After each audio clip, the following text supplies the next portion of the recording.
Hi. Hi, Roy. Yeah, I'm fine, thank you. 我很好，呢？你好吗? Okay, we'll begin by a small revision of what we have said in the last class. That means Monday. Yeah.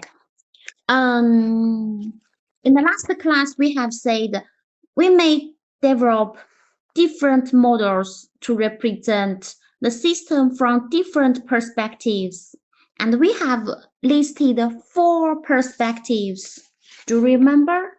The external perspective, the interaction perspective, and then structural and behavioral perspective. Yeah, perfect. Thank you very much, Kaya. For the system modeling, when we want to represent the system, we may develop different models from different perspectives. The first one is an external perspective, where we can model the context or the environment of the system. The second perspective introduced is an interaction perspective to model the interactions between our system and its environment, or between the components of our system. Later is a structural perspective to model the organization of our system or the structure of the data that is processed by the system. The last perspective introduced is a behavioral perspective to model the dynamic behavior of the system and how the behavior responds to events. Yeah, that's the 4 perspectives that we have introduced in the introduction of this chapter. That is also why we have said that in the content or the topics covered, action models, structural models, behavioral models, and context models. I have neglected it. Yeah, these 4 perspectives. And then we have a model-driven engineering. That's the 5 topics in this content, in this chapter. Okay, and our second question is about the diagrams, the UML diagrams.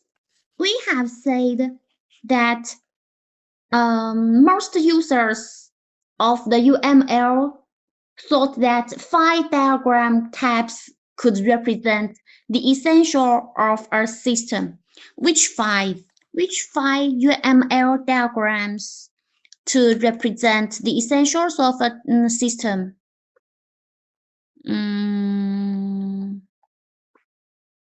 Ramnak? Okay, Ramnak, could you tell us the 5 UML diagrams to represent the essentials of a system? Roy, you are here to rescue Ramnak? Yeah, activity diagrams. It's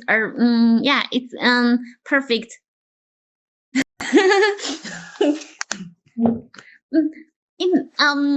It depends on Ramnak.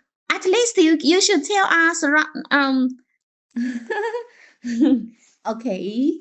Then you should thank Roy for having rescued your situation. Ramnak, you know that one of your assignments, you have given the name of your document with your student card number. I forget. I will see. You have given the number of Roy.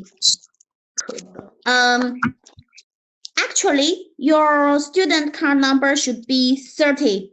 Should be 25 2018 0030. And you have written 25 2018 0043. And it is the student card number of Roy. Yeah? Is it like this? Yeah. Okay, at least you admit it.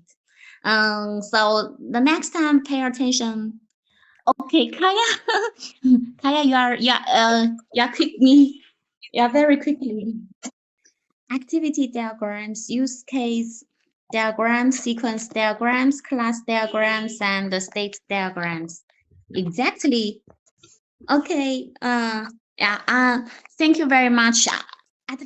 What we have explained just then, the 5 diagrams listed by Kaya and Roy. Yeah, these 5 diagrams. For example, the activity diagrams is to show the activities involved in a process or in data processing. Yeah, just in several minutes, we'll see how to use activity diagrams to in our context model. And for the user case diagrams is to show the interactions between our system and its environment.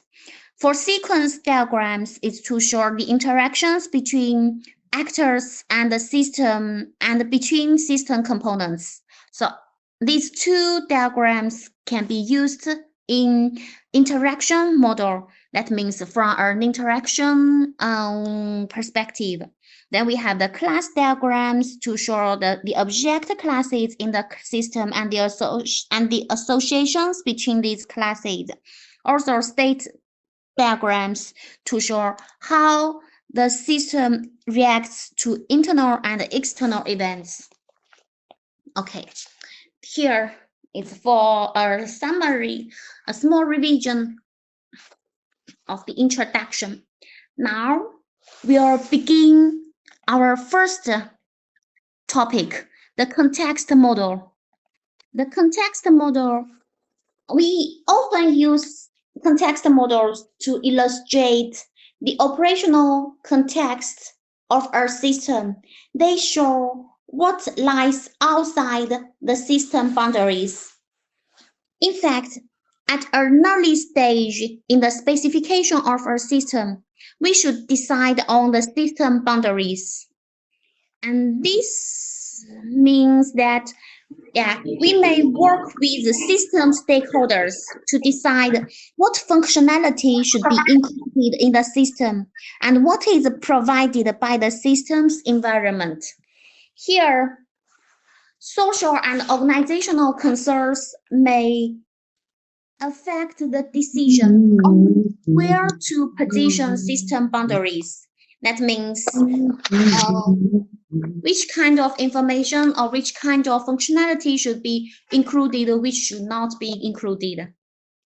Architectural models show the system and its relationship with other systems.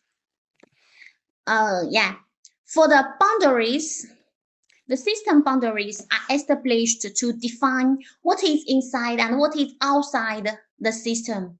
They show other systems that are used or depend on the system being developed. That means with this, the system boundary and the system boundaries, we can decide what constitutes the boundary between the system and its environment during the requirements engineering process. It's important, before starting to develop the system, it's important to clarify the system boundaries. And the position of the system boundary has a profound effect on the system requirements. Sometimes defining a system boundary is a political judgment. Because there may be pressures to develop system boundaries that increase or decrease the influence or workload of different parts of an organization. So when that is also why here we said social and organizational concerns may affect the decision on where to position system boundaries. It corresponds to this one. Defining our system boundary is a political judgment. Okay, here This figure is a simple context model. Here we show the patient information system and the other systems in its environment. Do you remember this system? It is the mental health care patient management system. This figure shows the context of this system, and we see that this system, it is connected to an appointment system and a more general patient record system with which it shares data.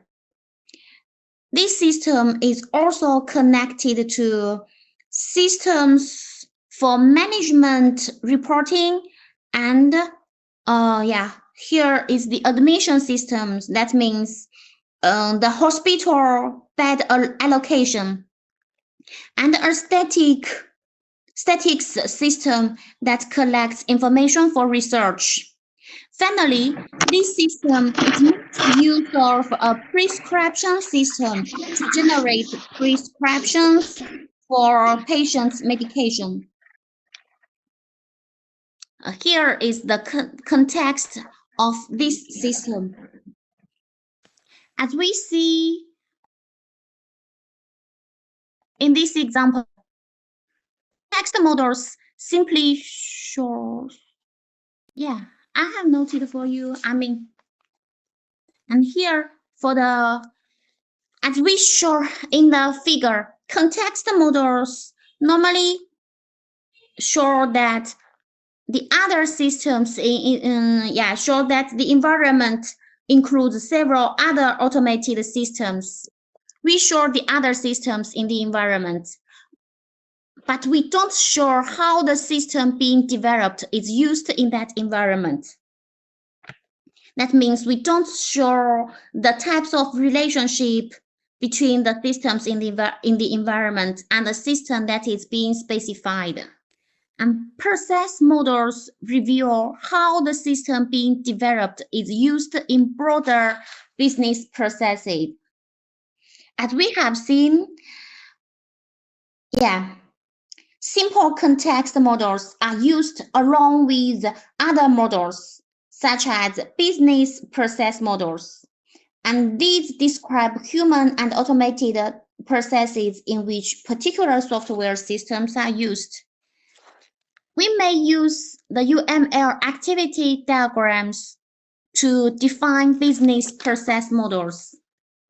Here, this figure is the process model of involuntary detention.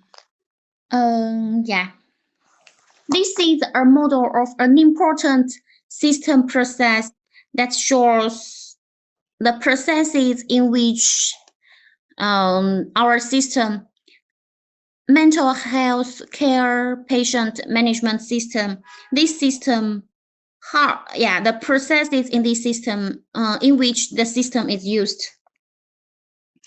As we know, sometimes patients who are suffering with a mental health problem, they may be a danger to others or to themselves. They may therefore have to be detained against their will in a hospital so that treatment can be administered. And this kind of detention is subject to strict legal safeguards. For example, the decision to detain a patient must be regularly reviewed so that people are not held indefinitely without good reason. That means, we should detect the patients. We should pay attention to the patients with a regular period. One of the functions of this system is to ensure that the safeguards are implemented. You see here is a UML activity diagram. Usually, the activity diagrams are intended to show the activities that make up a system process and the flow of control from one activity to another. The start of a process is indicated by a filled circle, like here.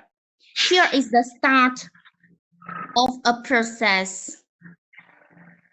The end is indicated by a filled circle inside another circle. And rectangles with round corners represent activities like this part.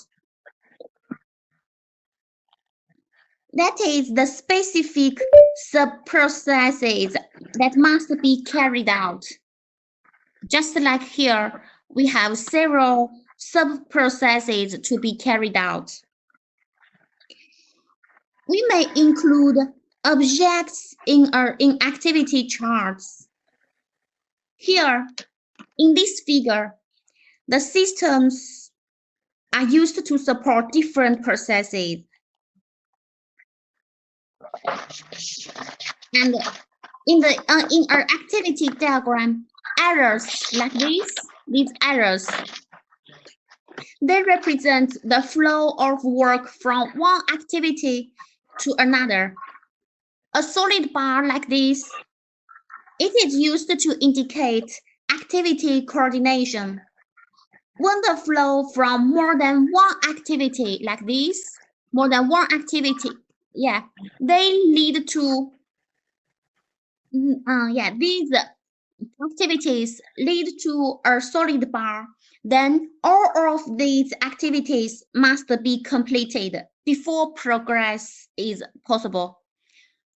Like here, all these activities should be completed before the progressing.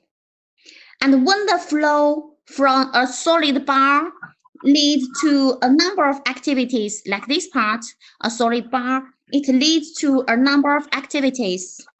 These activities may be executed in parallel. So you see here, the activities to inform social care, the patient's next of kin, to update the detention register. These activities may be concurrent. Here, we have also some situation like this. Errors may be annotated with guards that indicate the condition when the flow is taken, like here, available, not available.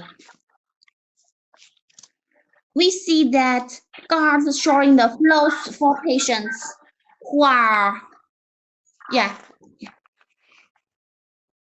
like this part, who are dangerous and not dangerous to society. And people who are dangerous to society must be detained in a secure facility. However, patients who are suicidal and so are a danger to themselves may be detained in an appropriate ward in a hospital. Here is this activity diagram. As we have said, we read the diagram from the starting point here to the end point. At first, we confirm detention decision. Later, we have two activities in parallel. Inform patient of rights and record the detention decision by the system.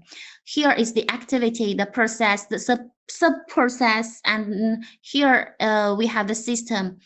Once we have completed both activities, we'll make we have a decision to make. If the patient is dangerous, then we need to find a secure place.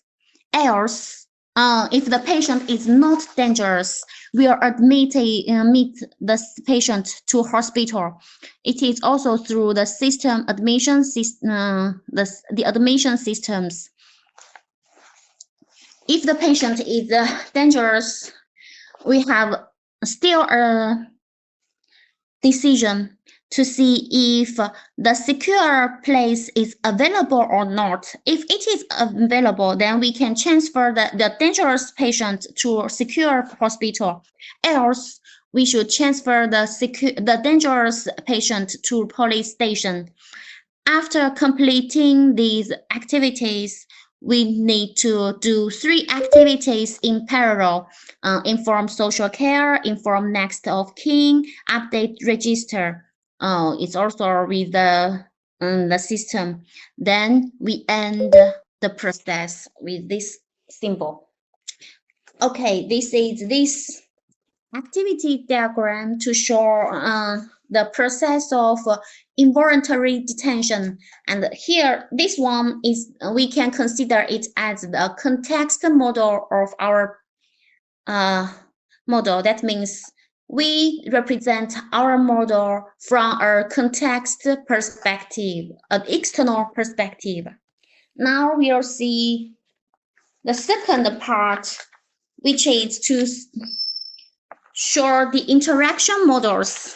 That means we'll try to describe our model with an interaction perspective. Modeling user interaction is important as it helps to identify user requirements.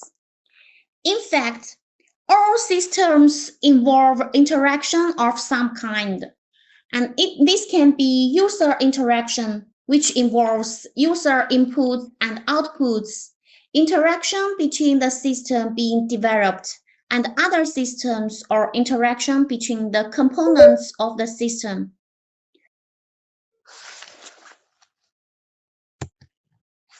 Modeling system-to-system interaction highlights the communication problems that may arise. And modeling component interaction helps us understand if a proposed system structure is likely to deliver the required system performance and dependability. Yeah. Here, we'll see 2 related approaches to interaction modeling, which is the use case diagrams and sequence diagrams. Normally, the use case diagrams is mostly used to model interactions between a system and external actors, that means users or other systems. And sequence diagrams are used to model interactions between system components. Other external agents may also be included. In fact, use case diagrams and sequence diagrams, they present interaction at different levels of detail. And we may also use both approaches in the same time. The details of the interactions involved in a high-level use case may be documented in a sequence diagram. Now we'll see these 2 approaches in detail. The first one, the use case modeling. Use cases were developed originally to support requirements elicitation and now incorporated into the UML. In fact, this use case modeling is widely used to support requirements elicitation, and a use case can be taken as a simple scenario that describes what a user expects from a system. That's why we say to support requirements elicitation. Each use case represents a discrete task that involves external interaction with a system. In its simplest form, a use case is shown as an ellipse with the actions involved in the use case represented as stick figures. That means Yeah. Actors in a use case may be people or other system, and each represented diagrammatically to provide another view of the use case and in a more detailed textual form. Yeah, we'll see this simple example. This is a use case in the system, in our mental health care patient management system. It is a transfer data use case. Yeah, here this use case represents the task of uploading data from the mental health care patient management system to a more general patient record system. This more general system maintains summary data about a patient rather than the data about each consultation, which is recorded in the original system. Notice that here we have two actors in this use case. The operator who is transferring the data and the patient record system. The stick figure notation was originally developed to cover human interaction, but it is also now used to represent other external systems and hardware. Formally, use case diagrams should use lines without errors because, as we have seen before, errors in the UML indicate the direction of flow of message. Normally, in our use case message, the message flows or paths in both directions. That means we may have double flash, double direction errors. But here, the errors here, they are used informally to indicate that the medical receptionist initiates the transaction and the data is transferred to the patient record system. That's the this use case in the system. Use case diagrams we can give a fairly simple overview of an interaction, so we have to provide more detail to understand what is involved. This detail can be a simple textual description, a structured description in a table, or a sequence diagram as what we have said before. And in this situation, we need to choose the most appropriate format depending on the use case and the level of detail that we think is required in the model. And in most cases, a standard tabular format can be the most useful. And this figure shows a tabular description of the transfer data use case. You see, as we have said before, as shown by this figure, by the use case, we have two actors, medical receptionist and patient record system. Then we describe the use case as a receptionist may transfer data from the system to a general patient record database that is maintained by a health authority. The information transferred may either be updated personal information or a summary of the patient's diagnosis and treatment. Data may include patient's personal information, treatment summary, and stimulus user command issued by medical receptionist. The response is the confirmation that this system has been updated. Then we have the comments. The receptionist must have appropriate security permissions to access the patient information and the patient record system. So you see, with this tabular description of this use case, it's much more clear than this single figure. That's why we say, in some cases, a standard tabular format can be very useful. As we have said before in the fourth chapter, composite use case diagrams show a number of different use cases. Sometimes it's possible to include all possible interactions with a system in a single composite use case diagrams. However, this may be impossible because of the number of use cases. In such cases, we may develop several diagrams, each of which shows related use cases.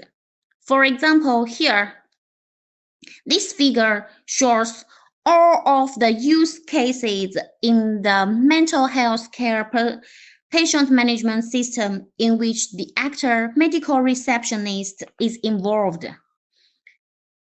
So here we have listed at least 5 use cases.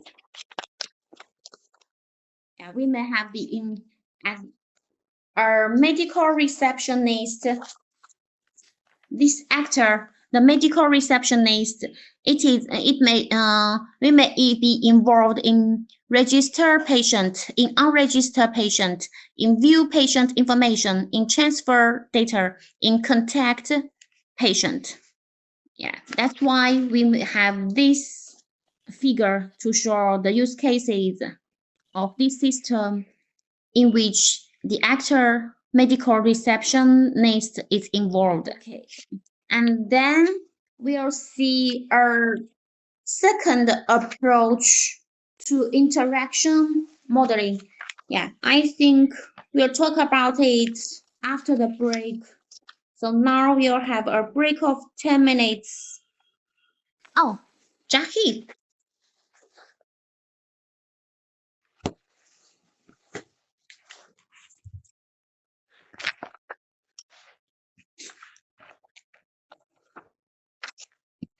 So that means we have 2 absent for Ken and Kamrutama. Yeah. In fact, Ken and Kamrutama, they are always absent. That yeah, till now they have no attendance.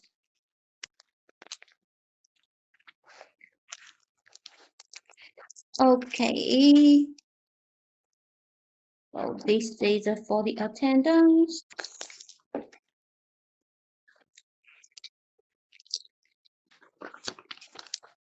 And now we'll continue with our system modeling. We have introduced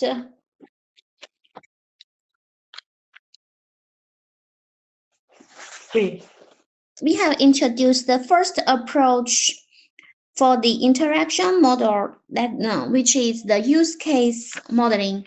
And now we'll see our second approach to interaction modeling. The second approach, we call it sequence diagrams. Sequence diagrams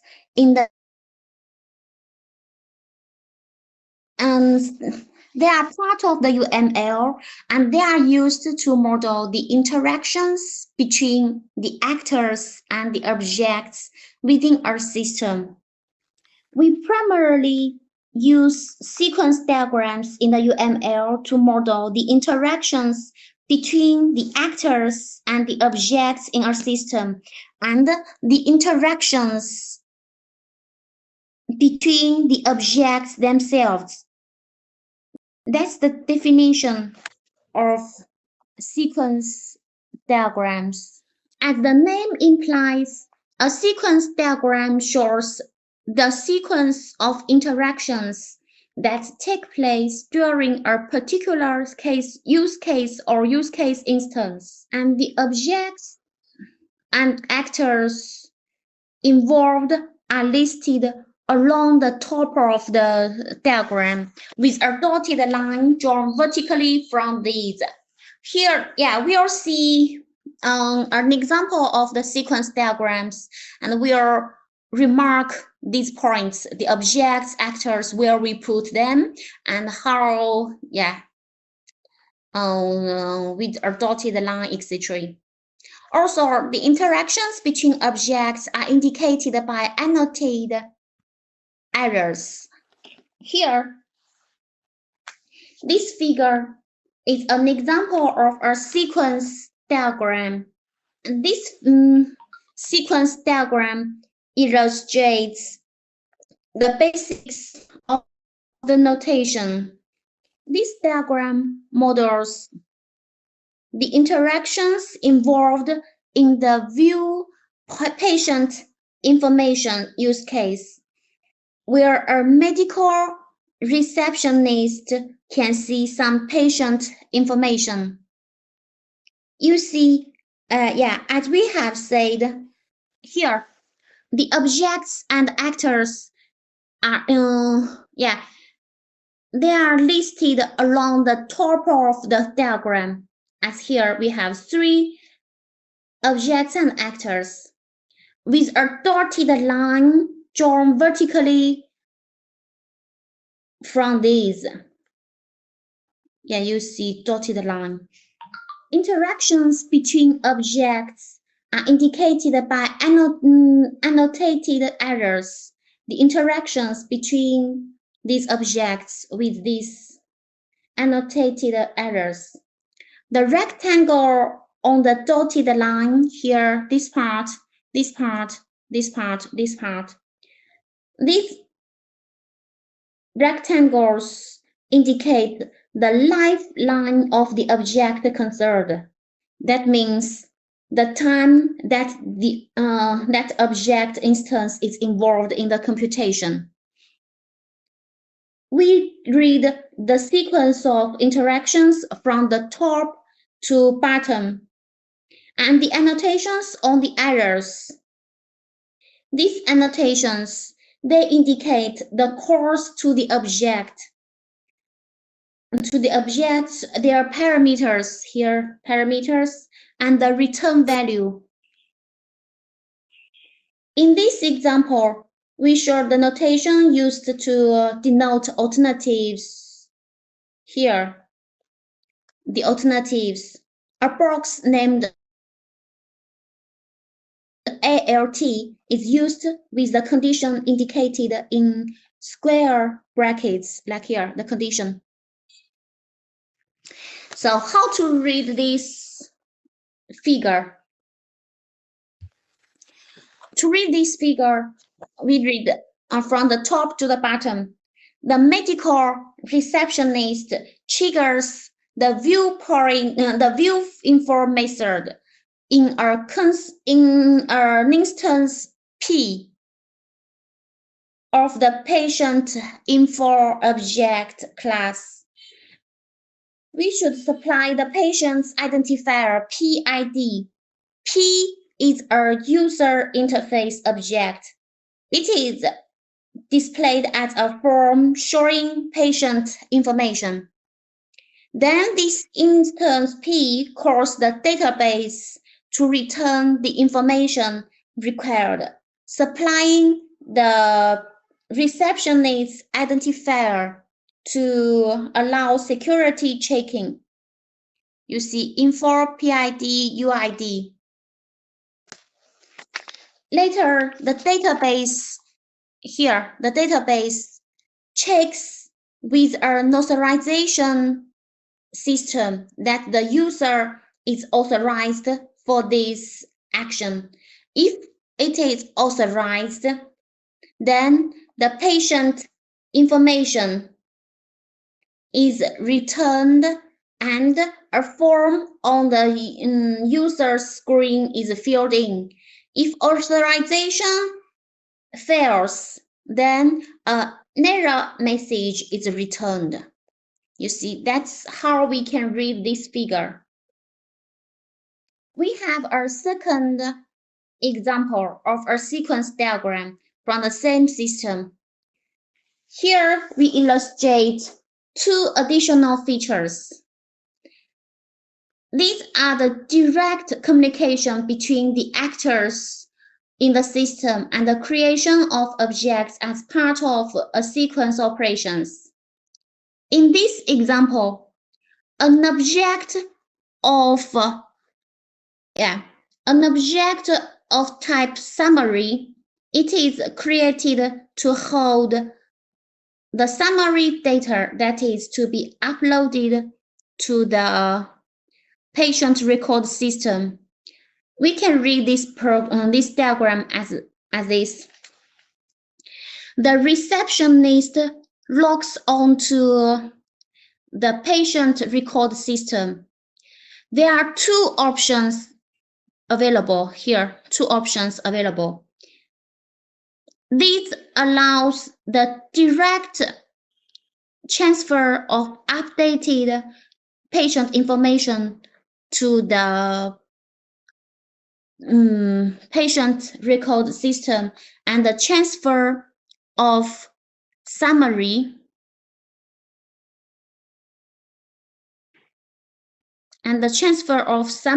health data from this system to the patient record system. So you see we have two options here. And in each case, the receptionist, its permissions are checked using the authorization system. This part, we use the authorization system to check the receptionist's permission. And personal information may be transferred directly from the user interface object to the patient record system. Alternatively, a summary record may be created from the database, and that record is then transferred. And on completion of the transfer, the patient record system issues a status message, and the user logs off. Here, logs out. So you see the sequence diagrams. We have from these two figures, we have seen that unless we are using sequence diagrams for code generation or detailed documentation, we don't have to include every interaction in these diagrams. If we develop system models early in the development process to support requirements engineering and high-level design, there will be many interactions to check. Authorization is one that can be delayed. And in an implementation, this might involve interacting with a user object, but this is not important at this stage. So we don't need to include all the interactions in the sequence diagram. Okay, this is for the sequence diagram, the second approach to interaction modeling. Now we will begin to talk about another one from another perspective, structural perspective, the structural models. Structural models of software display the organization of a system in terms of the components that make up that system and their relationships. Structural models may be static models, which show the structure of the system design, or dynamic models, which show the organization of the system when it is executing. Yeah, these are not the same things.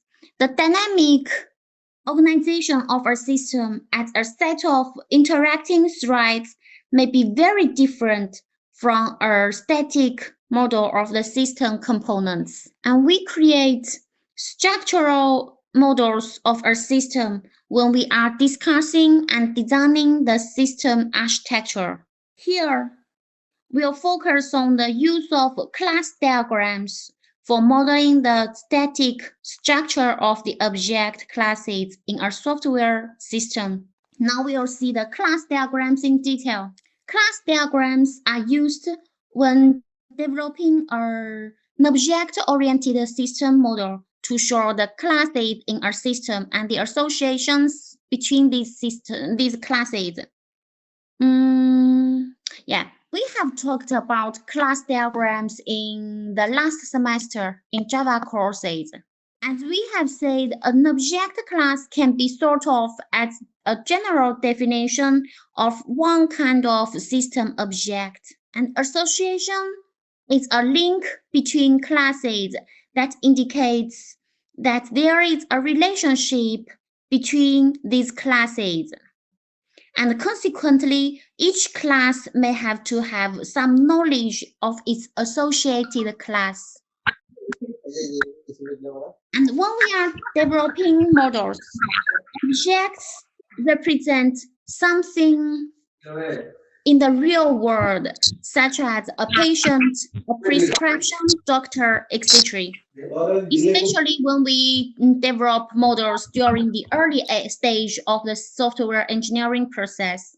As when we develop an implementation, we usually need to define additional implementation objects that are used to provide the required system functionality. Yeah, and here, during our class, we'll focus on the modeling of real-world objects as part of the requirements or early software design processes. So class diagrams in the UML can be expressed at different levels of detail. When we are developing our model, the first, as we have said here, the first stage is usually to look at the word, identify the essential object, and represent these as classes. The simplest way of writing these is to write the class name in a box. We can also simply note the existence of an association between classes by drawing a line between classes, like this here. In this figure, it shows a simple class diagram showing two classes, patient and patient record, with an association between them. Here, we have a further feature of class diagrams, the ability to show how many objects are involved in the association. In this example, each end of the association is annotated with a 1. It means that there is a 1-1 relationship between objects of these classes. So each patient has exactly one record, and each record maintains information about exactly one patient. Later, we will also introduce other examples where other multiplicities are possible. That means we can have multiple objects involved in an association. There we can define that an exact number of objects are involved, or by using an asterisk. That means there are indefinite number of objects involved in the association. Yeah, okay. Oh yeah, we have an example here. Another, like here, this figure, it develops this type of class diagrams to show that objects of class patient, these objects are involved in relationships with a number of other classes. And in this example, we can name associations to give the reader an indication of the type of relationship that exists. The UML also allows the role of the objects participating in the association to be specified. You see here multiple or several patients can be referred to by one consultant. Several patients can be referred by general practitioners, and several patients can be diagnosed with several conditions. Several patients can attend the several consultations, and several consultations can prescribe several medications and treatment. Also, consultations can run in 1 to 4 hospital doctors.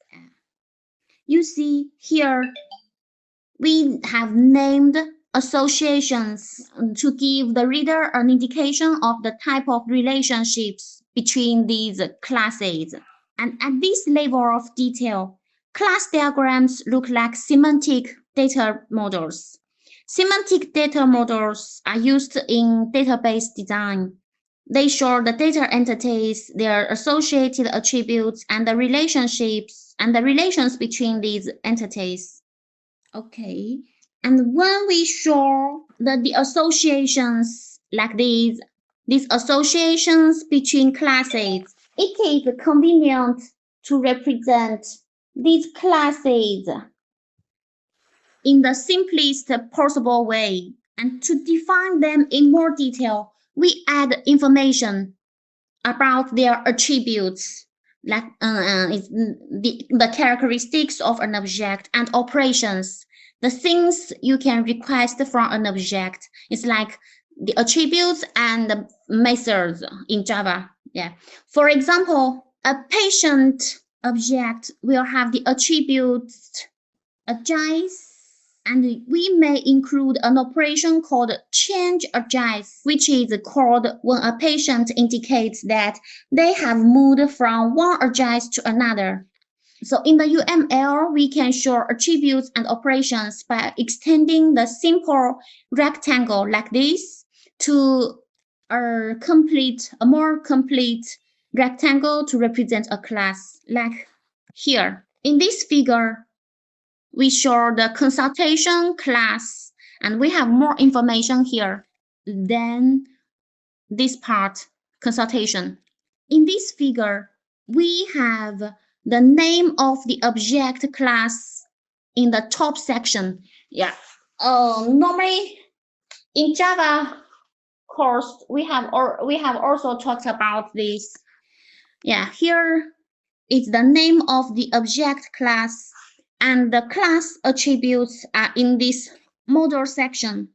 This must include the attribute names and optionally their types. Like here, we didn't give the type of the attributes. And this part is the operations. We call them methods in Java and other object-oriented programming language. These operations or methods associated with the object class, they are put in the lower section of the rectangle. So you see this figure, the consultation class, we show possible attributes and operations on the class consultation. In this example, we assume that doctors record voice notes that transcribed later to record details of the consultation.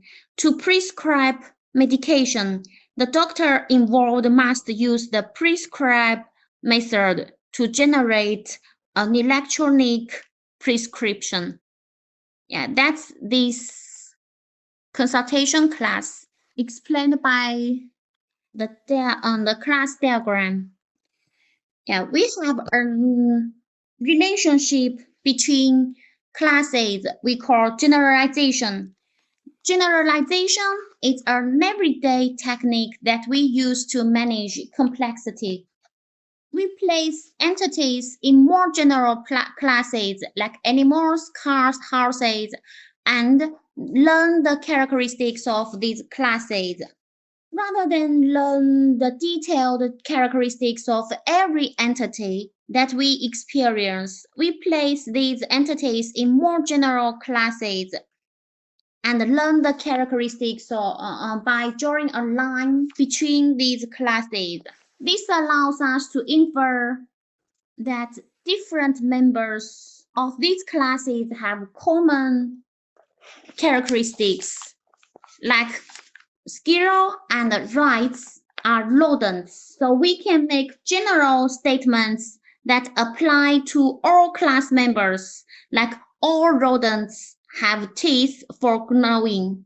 In modeling systems, it is often useful to examine the classes in a system to see if there is scope for generalization. This means that the common information will be maintained in one place only, and this is good design practice because it means that if changes are proposed, we don't have to look at all classes in the system to see if they are affected by the change. And in object-oriented language, such as Java, generalization is implemented using the class inheritance mechanisms built into the language. In a generalization, here we have said the attributes and operations associated with the higher level classes are also associated with the lower level classes. The lower level classes are subclasses inherit the attributes and operations from their superclasses. These lower level classes then add more specific attributes and operations. Okay, here we have an example. When you see this one, a generalization hierarchy, do you have some ideas about what we have seen in the last semester in Java course? Actually, like inheritance, because the arrows are exactly. Yeah, thank you, Kaya. Yeah, inheritance. Yeah, thank you. And I think Jory, even if I remember, if my memory is good, I think we had this exercise, this kind of exercise during the exam too, for the inheritance. You see here, in this diagram, the generalization is shown as a arrowhead pointing up to the more general class. And this shows that the general practitioners, the general practitioners and hospital doctors can be generalized as doctors. And there are three types of hospital doctor: those who have just graduated, from medical school and have to be supervised. We call them trainee doctor. Those can work supervised as part of a consultant team as a qualified doctor or registered doctor, and consultants who are senior doctors with full decision-making responsibilities. Now you see this diagram shows a specific type of association to denote generalization. And as we have said before, in this generalization, the attributes and operations associated with the higher level classes are associated with the lower level classes.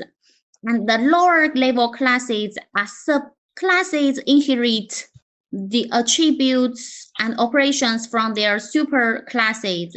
We can also add more specific attributes and operations in these lower level classes. For example, all doctors have a name and a phone number. All hospital doctors have a staff number and a department, but general practitioners don't have these attributes as they work independently. However, they have a practice name and address. So you see here, they can all inherit the attributes of doctors, that name and phone number, but they have separately different attributes for themselves, as shown in here. In this figure, it's part of the generalization hierarchy we have seen before. The operations associated with the class doctor are intended to register and deregister that doctor with the system. And doctors, all doctors have a name, phone, email, but hospital doctor have staff, and here is department or something else. And general practitioners have practice and address. You see, they are different. They inherit the common attributes and the functions of the general classes. And when we are in lower levels, we can have separately own attributes or function or methods. Yeah, this is the generalization, like our inheritance in Java. In the last class, we have in the last semester we have seen the inheritance like generalization. Now we'll see another relationship between classes. We call them aggregation. In fact, an aggregation model shows how classes that are collections are composed of other classes. In fact, objects in the real world are often composed of different parts. For example, a study pack for a course may be composed of a book, PowerPoint slides, quizzes, etc.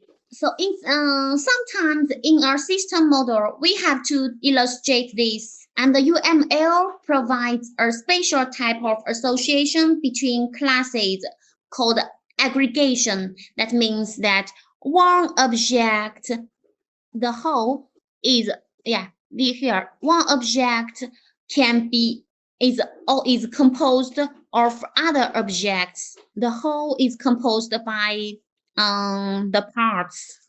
That's why we say aggregation models are similar to the part of relationship in semantic data models.